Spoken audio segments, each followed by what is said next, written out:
আসসালামু আলাইকুম and welcome back another episode of Design Friends, আজকে আমাদের Adobe Illustrator CC 2023 20 নম্বর ক্লাস। এবং আজকের এই ক্লাসে আমরা এখান থেকে চারটা টুলসের ব্যবহার শিখব।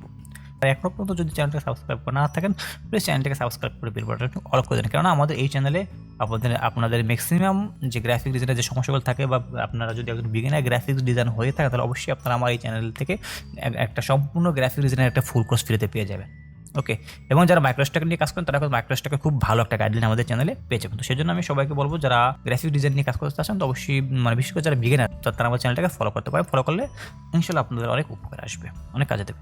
তারপরে আমরা আরেকটা শিখবো, সেটা হচ্ছে আপনার একটা হ্যান্ড টুল, তারপরে এখানে যেটা হচ্ছে জুম টুল, তারপরে এখানে যে কালার যে একটা প্যানেল আছে, সেই কালার যে প্যানেলটা, এই চারটা বিষয়, চারটার কোনটার কি কাজ, কোনটা দিয়ে কীভাবে কী করতে হয়, সেই বিষয়টা আজকে আমরা সম্পূর্ণভাবে ক্লিয়ার হবে। এখানে প্রথমে আমরা দেখবো এখানে যে আর্টবোর্ড টুল রয়েছে, সেই আর্টবোর্ড টুলটা আপনি এখানে কিন্তু এই আর্টবোর্ডের মাঝে আমি আপনাকে যখন আমার ইলাস্ট্রেটর ক্লাসগুলো শুরু করছিলাম, তখন আমি আপনাদেরকে দেখিয়েছিলাম বা বলছিলাম যে এখান থেকে আপনারা এই যে প্রায় একের অধিক আর্টবোর্ড আপনারা নিতে পারেন। তখন আপনারা আর্টবোর্ডটাকে নেন, তখন সেখান থেকেও নিতে পারেন, অথবা আপনারা আর্টবোর্ড নেওয়ার পর আর্টবোর্ড নেওয়া হয়ে যাওয়ার পরে এখান থেকে এসেও আপনারা এইভাবে করে এগুলোকে কমাতে বাড়াতে পারবেন।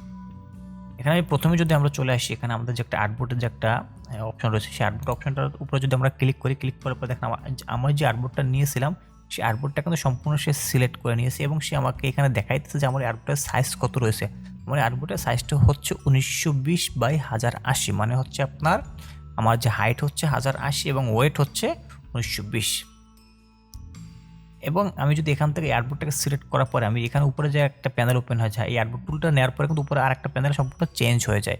এখানে আসার পরে এই জায়গাটাতে যদি আমরা একটা ক্লিক করার পরে আমি যে সাইজটা সেটা দেখতে পাচ্ছি, এটা হচ্ছে কি গুগলের যে পিক্সেল রয়েছে, সেই পিক্সেলের সাইজ অনুযায়ী আমার এই সাইজটা নেওয়া। ওকে, এবং এখানে দেখেন উপরে আমার এখানে আরও বেশ দুইটা অপশন আমাদের এখানে হাইট রয়েছে। এই হাইট দুইটি থাকার কারণটা কি, সেটা আমি আপনাদেরকে একটু দেখাচ্ছি। আমি আমার আর্টবোর্ডটাকে প্রথমে একটু আরেকটু ছোটো করে নিই। যেমন দেখেন, আমি যদি আমার এই যে আর্টবোর্ডটা আমি নিলাম, সেই আর্টবোর্ডটা নেওয়ার পরে কিন্তু আমি এটাকে কাস্টমাইজ করতে পারবো কীভাবে।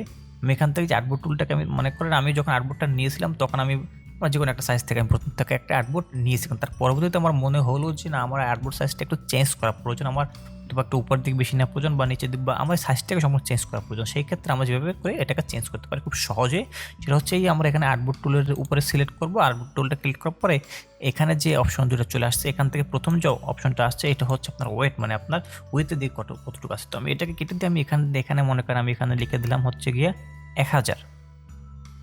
আমি এখান থেকে 1000 সিলেক্ট করলাম, এবং এখান থেকে যে হাইটটা রয়েছে, সেই হাইটটাকে আমি কত দেবো, আমি হাইটটা এখান থেকে দিয়ে দিলাম মনে করেন 500।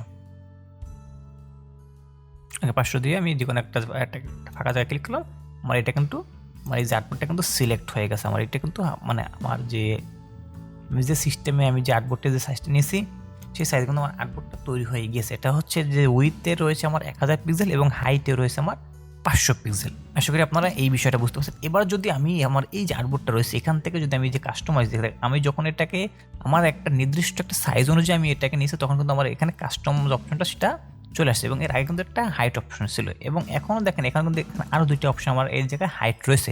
এই হাইট যে অপশন দুটো রয়েছে, এই দুটো কিন্তু আমাদের খুব প্রয়োজন পড়ে। এই কাজটা আমরা কীভাবে করতে পারি, এই হাইট দুটোকে আনহাইট আমরা কীভাবে করবো, বা এই আনহাইট অবস্থা বা এই দুটোকে আমরা কীভাবে আনহাইট করে নিয়ে আসতে পারি, সেটাই হচ্ছে বিষয়।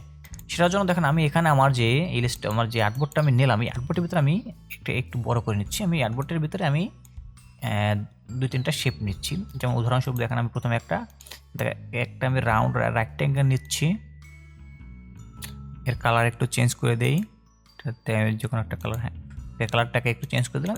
এখানে একটা আমি রাউন্ড একটা রেক্ট্যাঙ্গেল নিলাম। রাউন্ড রেক্ট্যাঙ্গেলটা নেওয়ার পরে এই রেক্ট্যাঙ্গেলটাকে আমি শুধুমাত্র সিলেক্ট করলাম। সিলেক্ট করার পরে এখানে আমাদের যে আর্টবোর্ড টুল রয়েছে, সেই আর্টবোর্ড টুলে আমরা চলে আসলাম। চলে আসার পরে এখানে যে কাস্টম অপশনটা রয়েছে, তার উপরে আমরা ক্লিক করলাম, এবং এখান দেখেন নিচে কিন্তু আমার এই অপশন দুটো আনহাইট হয়ে গেছে। এখন উপরে যে অপশনটা রয়েছে আমাদের, সেটা হচ্ছে ফিট টু আর্টবোর্ড বাউন্স। মানে কি ফিট টু আর্টবোর্ড বাউন্সের অর্থ হচ্ছে এই যে আমার এখানে যে শেপটা আমি শুধুমাত্র নিয়েছি, এই শেপটার আমি যদি এখন এই অপশনটাতে ক্লিক করি, তাহলে সে আমার শেপের যতটুকু সাইজ, এই এতটুকু সাইজ নিয়েই কিন্তু সে আমাকে আমার আর্টবোর্ডটাকে রাখবে, এবং বাদ বাকিগুলো সে ডিলিট করে দেবে। দেখেন এই যে আমি শুধুমাত্র মানে এটা কখন প্রয়োজন পড়ে, যদি আপনি কখনো চান যে কখন আপনি কোনো ডিজাইন করতেছেন বা কোনো শেপ আপনি তৈরি করছেন, সেখানে চাচ্ছেন যে শুধুমাত্র ওই শেপের ওই সাইজ অনুযায়ী, যেমন আমরা যখন মাইক্রোস্টকে কাজ করি বা আমরা প্রিন্ট রিলেটেড কাজ করি বা বিভিন্ন ক্ষেত্রে কিন্তু আমাদেরকে দেখা যায় যে বিভিন্ন ডিজাইনে কিন্তু বিভিন্ন একটা নির্দিষ্ট সাইজ থাকে, ওই সাইজ অনুযায়ী কিন্তু আমাদেরকে আর্টবোর্ড নিতে হয়। কিন্তু যখন আমরা কিন্তু ওই সাইজ অনুযায়ী অনেক সময় আমরা আর্টবোর্ড নিতে গেলে একটু ছোটো বড় হয়ে যায় বা সাইজের সাথে মেলে না,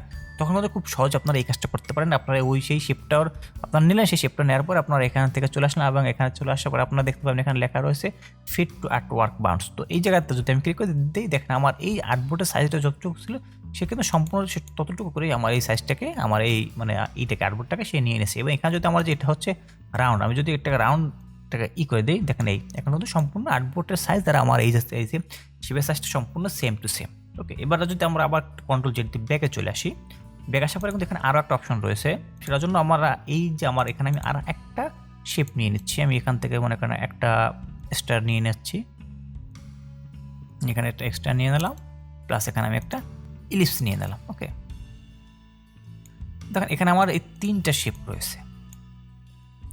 কারণ আমি চাচ্ছি কি আমার এখানে যে তিনটা শেপ রয়েছে, আমি চাচ্ছি আমার এই যে কোনো দুইটা শেপ বরাবর আমার যে আর্টবোর্ড সাইজ সেটা থাকবে। সেই জন্য আমি যেটা করতে পারি, আমি এখান থেকে এই একটা সিলেক্ট করলাম এবং আমি এখান থেকে আরেকটা সিলেক্ট করার পরে আমরা এখানে যে আর্টবোর্ড টুল রয়েছে সেই আর্টবোর্ড টুলের উপর আমরা ক্লিক করলাম এবং ক্লিক করার পরে আমরা এখানে কাস্টম আসলাম, আসার পরে আমরা এখান থেকে ফিট টু সিলেক্ট আর্ট, সেই ফিট টু সিলেক্ট আর্টে ক্লিক করলাম। দেখেন এখন কিন্তু সে আমাকে এখানে যে আমার আরেকটা শেপ ছিল সেই শেপটাকে সে বাদ দিয়ে কিন্তু সে আমাকে এখানে দুইটা শেপের ভিতরে কিন্তু সে আমার আর্টবোর্ডটাকে সিলেক্ট করে দিয়েছে অটোমেটিকলি। আশা করি আপনারা এই বিষয়টা বুঝতে পারছেন। আমি এখান থেকে কন্ট্রোল জেড দিয়ে আবার ব্যাকে চলে আসছি, আসার পরে এখান থেকে আমরা যখন এই আর্টবোর্ড টুলটাকে সিলেক্ট করবো, সিলেক্ট করার পরে এখানে আমাদের আরও কিছু অপশন চলে আসে। প্রথমে যেটা দেখেন সেটা হচ্ছে আমাদের এখানে যেটা রয়েছে সেটা হচ্ছে পোর্ট্রেট। পোর্ট্রেট মানে হচ্ছে আমাদের যে লম্বলম্বী একটা আর্টবোর্ড। পোর্ট্রেটটা কীভাবে, আমার এই যে আর্টবোর্ডটা আছে এই আর্টবোর্ডটাকে কিন্তু আমি এখান থেকে ইচ্ছা করলে আমার যে হাইটের জায়গায় আমি ওয়েটে নিয়ে নিতে পারি বা ওয়েটের জায়গায় আমি হাইট নিয়ে আসতে পারি। আমি যদি এখানে পোর্ট্রেটটা রয়েছে আমি সেই জায়গাটা সিলেক্ট করে দেখেন আমার এই আর্টবোর্ডটাকে দেখেন লম্বলম্বীভাবে চলে আসলো।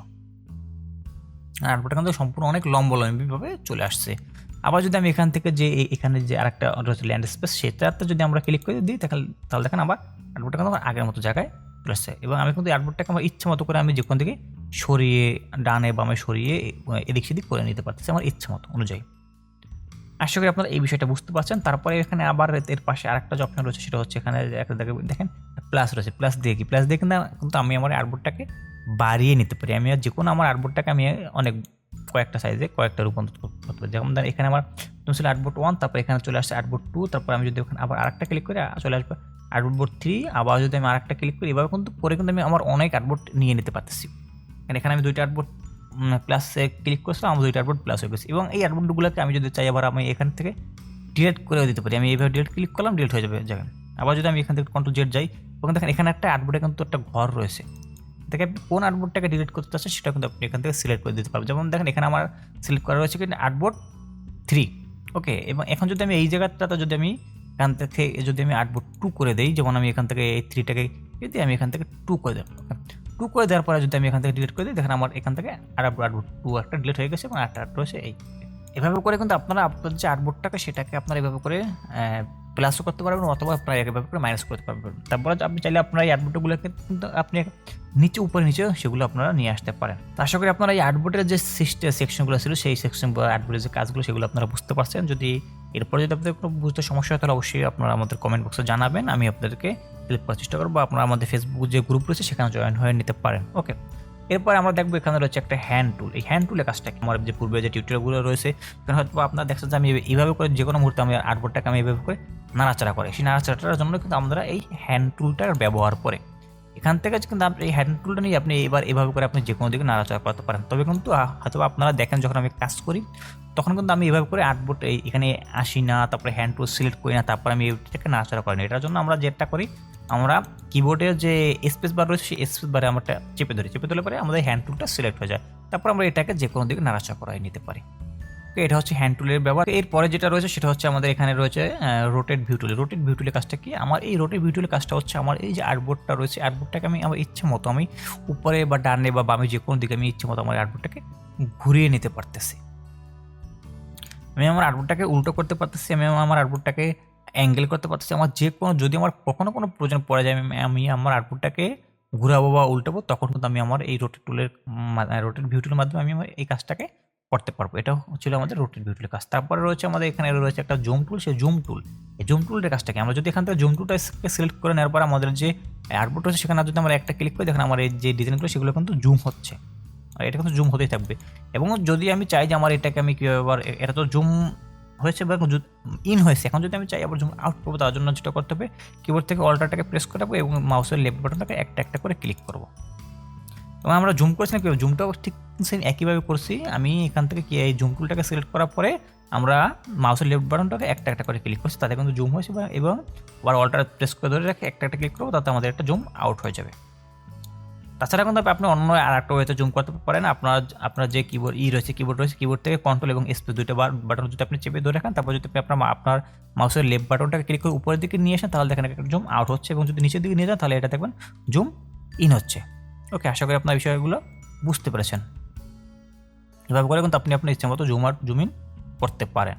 ওকে, তো এটা ছিল জুম ইন এবং জুম আউট। এবং তারপরে আর একটা যে অপশন রয়েছে বলছিলাম যে এখানে যে একটা কালার প্যানেল রয়েছে, সেই কালার প্যানেলের বিষয়ে একটু কথা বলবো। সেটা হচ্ছে এই যে আমরা যখন কোনো একটা ডিজাইনে আমরা একটা ডিজাইন আমরা নেই, আমি এই দুটাকে আমি ডিলিট করে দিচ্ছি। ডিলিট করে দিয়ে আমি শুধুমাত্র এই ইলিস্টার এখানে রাখতেছি।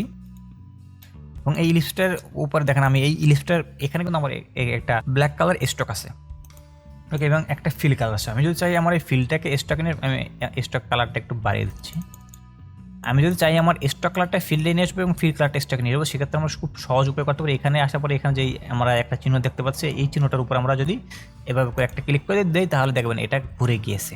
আবার যদি আমরা এখানে আরেকটা ক্লিক করে দিই তাহলে দেখবেন এটা মানে ফিলের কালারটা স্টকে চলে আসে এবং স্টক কালারটা ফিলে চলে যায়। এবং এখানে ক্লিক করে কিন্তু আমরা চাইলে আমাদের যে কোনো কালারের জন্য যে কোনো কোড আমরা এখান থেকে কোড দিয়ে আমরা এখানে কোড বসিয়ে আমরা যদি এখান থেকে ওকে দিই তাহলে আমাদের সেই কালারটা আমাদের এই ডিজাইনে চলে আসবে। এবং এখান থেকে কিন্তু আমরা আমাদের ইচ্ছে মতো করে আমরা এখানে ডিজাইনের কালারগুলোকে চেঞ্জ করে নিতে পারি।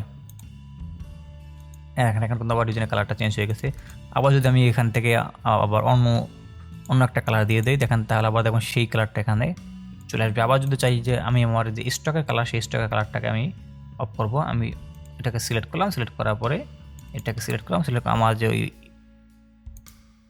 ফিল কালারটা চেঞ্জ হয়নি, এবার হয়েছে।